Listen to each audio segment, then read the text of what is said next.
Hi, Darren here from WAGS Valve, coming to you with one of the most frequently asked questions. Where do you install a WAGS valve? Well, a WAGS valve can be installed in your first floor, second floor, or your finished basement.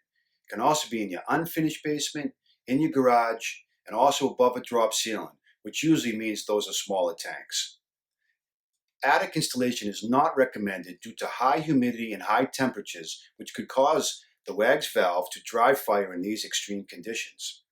If an attic installation is required, Aquaguard recommends that a WAGS valve bypass loop be incorporated into the cold water line. Outside installation is not recommended at all. And remember, the WAGS valve's cost gets less. When you return your activated WAGS valve, you'll get a 30% discount on your next purchase. The WAGS valve is the one-shot wonder with well over 100,000 plus installed. Simple, smart. WAGS will watch so you don't have to.